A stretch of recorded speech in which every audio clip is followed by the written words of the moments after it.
భారత ఆర్థిక వ్యవస్థ ఇప్పుడు రెండు వేర్వేరు ట్రాక్లపై నడుస్తోంది.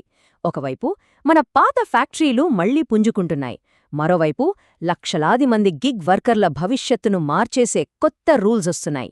బిజినెస్ లీడర్స్కి ఈ రెండు ట్రెండ్స్ను అర్థం చేసుకోవడం ఇప్పుడు చాలా ముఖ్యం. సో ఈరోజు మనం వీటి గురించే వివరంగా చూద్దాం. ఒకే ఒక నంబర్తో మొదలు పెడదాం. 5.2%. ఫిబ్రవరిలో మన దేశ పారిశ్రామిక ఉత్పత్తి వృద్ధి అన్నమాట. వినడానికి చాలా బావుంది కదా, కానీ అసలు కథ ఈ నంబర్ వెనకే ఉంది. ఈరోజు మన ప్రయాణం ఎలా ఉండబోతోందంటే, ముందుగా మన ఇండస్ట్రియల్ సెక్టార్ హెల్త్ ఎలా ఉందో చూస్తాం. ఆ తర్వాత ఈ గ్రోత్కి అసలు కారణాలేంటో తెలుసుకుందాం. అక్కడ్నుంచి గిగ్ వర్కర్స్ కోసం వస్తున్న కొత్త రూల్స్ ఏంటి, వాటి వల్ల కంపెనీలపై ఎలాంటి కొత్త బాధ్యతలు పడుతున్నాయో చర్చిద్దాం. ఫైనల్గా ఇదంతా బిజినెస్లకు ఏం సూచిస్తోందో చూద్దాం. ఇక మొదలు పెడదాం.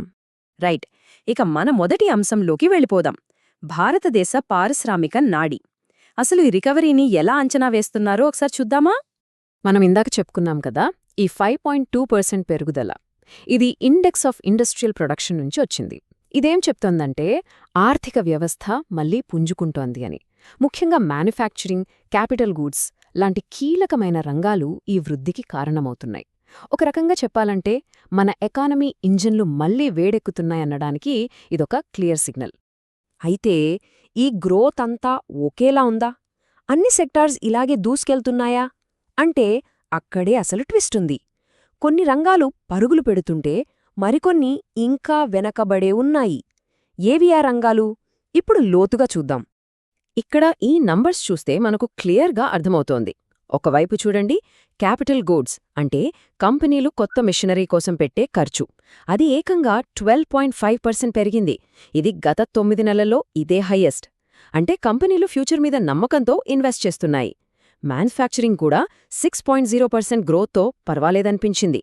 కానీ రెండో వైపు చూడండి, కన్జ్యూమర్ నాన్ డ్యూరబుల్స్ అంటే మనం రోజు వాడే సబ్బులు, బిస్కట్ల లాంటివి, ఆ సెక్టర్ -0.6%కి పడిపోయింది. ఇది చాలా కీలకం, ఎందుకంటే వరుసగా రెండో నెల కూడా ఇలాగే తగ్గింది. దీన్ని బట్టి మనకేం తెలుస్తోంది? కంపెనీలు ఆశాజనకంగా ఉన్నా సామాన్యుడి జేబు ఇంకా బలంగా లేదు. సరిగ్గా ఇదే పాయింట్ని బ్రిక్వర్క్ రేటింగ్స్కు చెందిన రాజీవ్ శరణ్ హైలైట్ చేస్తున్నారు. ఆయనేమంటున్నారంటే, ఈ డేటా మనకు స్పష్టంగా చూపిస్తోంది, రికవరీ మొత్తం ఇన్వెస్ట్మెంట్ మీదే ఆధారపడి నడుస్తోంది, జనం చేసే ఖర్చు మీద కాదు అని. సింపుల్గా చెప్పాలంటే పెద్ద కంపెనీలు, ఫ్యాక్టరీలు కడుతున్నాయి, కానీ సామాన్య ప్రజలు ఇంకా షాపింగ్కి ఎక్కువగా వెళ్లడం లేదు. సో ఇదొక అనీవెన్ రికవరీ అన్నమాట. ఓకే, ఒకవైపు ట్రెడిషనల్ ఇండస్ట్రీ కథ ఇది. మరి కాయిన్కి రెండో వైపు అంటే మన దేశంలో ఇప్పుడు వేగంగా పెరుగుతున్న కొత్త వర్క్ఫోర్స్ సంగతేంటి? లక్షల మంది పనిచేస్తున్న గిగ్ ఎకానమీ పరిస్థితేంటి? ఇప్పుడు మన ఫోకస్ అటువైపు షిఫ్ట్ చేద్దాం. ఇక్కడే తెలంగాణ ప్రభుత్వం ఒక హిస్టారిక్ స్టెప్ వేసింది. ఇది మన దేశ గిగ్ ఎకానమీని పూర్తిగా మార్చేసే ఒక గేమ్ చేంజర్ అయ్యే అవకాశముంది. ఈ బిల్లు పేరు Telangana platform based gig workers bill 2026. ఇది కేవలం ఒక మామూలు చట్టం కాదు. డెలివరీ యాప్స్లో, క్యాబ్ సర్వీసెస్లో పనిచేస్తున్న లక్షలాది మందికి మొదటిసారిగా ఒక చట్టబద్ధమైన సోషల్ సెక్యూరిటీని, సేఫ్ గార్డ్స్ని అందిస్తోంది. ఇది చాలా పెద్ద విషయం, ఎందుకంటే దేశంలోనే ఇలాంటిది మొదటిసారి. బహుశా మిగతా రాష్ట్రాలకు కూడా ఇదే ఒక మోడల్గా మారొచ్చు. అసలు ఈ కొత్త చట్టంలో ఏముంది? సింపుల్గా చెప్పాలంటే 4 కీలకమైన పాయింట్సున్నాయి. 1. ఈ వర్కర్స్ కోసం ఒక స్పెషల్ వెల్ఫేర్ బోర్డ్ ఏర్పాటు చేయడం. 2. వాళ్ల సోషల్ సెక్యూరిటీ కోసం, అంటే ఇన్సూరెన్స్, పెన్షన్ లాంటి వాటి కోసం ఒక ఫండ్ క్రియేట్ చేయడం. 3. వాళ్ల కంప్లైంట్స్ కోసం ఒక గ్రీవెన్స్ రిడ్రెసల్ సిస్టమ్ను కంపల్సరీ చేయడం. ఇక 4వది, పేమెంట్స్ విషయంలో పూర్తి ట్రాన్స్పరెన్సీ తీసుకురావడం. ఓకే, ఇదంతా వర్కర్స్ కోణం నుంచి. మరి ఊబర్, స్విగ్గీ, జొమాటో లాంటి కంపెనీల సంగతేంటి? ఈ కొత్త చట్టం వల్ల ఈ అగ్రిగేటర్స్పై ఎలాంటి కొత్త బాధ్యతలు, ముఖ్యంగా ఆర్థికపరమైనవి, పడబోతున్నాయో చూద్దాం. ఇక్కడ ఈ ఒక్క నెంబర్ మీద బిజినెస్ లీడర్స్ ఫోకస్ చెయ్యాలి, 2% వరకు. అంటే ఇప్పుడు ఈ కంపెనీలు ప్రతి ట్రాన్సాక్షన్ మీద 2% వరకు గిగ్ వర్కర్స్ వెల్ఫేర్ ఫండ్కి కట్టాల్సుంటుంది. ఇది నేరుగా వాళ్ల ఆపరేటింగ్ కాస్ట్ని పెంచుతుంది. అయితే విషయం కేవలం డబ్బుతోనే అయిపోలేదు. ఈ కంపెనీలు ఇప్పుడు చాలా కొత్త రూల్స్ ఫాలో అవ్వాలి. ఆ ఫండ్కి కంట్రిబ్యూట్ చేయడమే కాకుండా వాళ్ళకి ఇన్షూరెన్స్, పెన్షన్, మెటర్నిటీ బెనిఫిట్స్ అందేలా చూడాలి. అంతేకాదు, వర్కర్స్ని ఉన్నట్టుండి పనిలోంచి తీసేయకుండా ప్రొటెక్షన్ ఇవ్వాలి. వాళ్ల ఫిర్యాదులు వినడానికి ఒక సిస్టమ్ పెట్టాలి. ఇంకా పేమెంట్స్ ఎలా లెక్కిస్తున్నారు, ఆర్డర్స్ ఎలా ఇస్తున్నారు, అంతా పారదర్శకంగా ఉంచాలి. అంటే వాళ్ల బిజినెస్ మోడల్లోనే ఒక కొత్త జవాబుదారీతనమొస్తుందన్నమాట. రైట్. ఇప్పటివరకు మనం 2 వేర్వేరు ట్రాక్స్ చూసాం.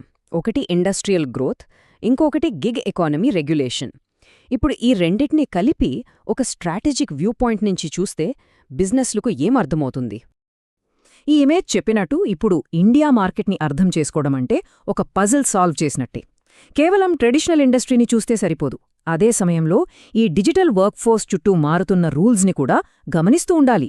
ఈ డ్యూయల్ ఫోకస్ అంటే ఈ రెండిటి మీద ఒకేసారి దృష్టి పెట్టడం ఇప్పుడు కంపెనీలకు తప్పనిసరి. ఈ టేబుల్ మనకు ఒక క్విక్ సమ్మరీ ఇస్తుంది.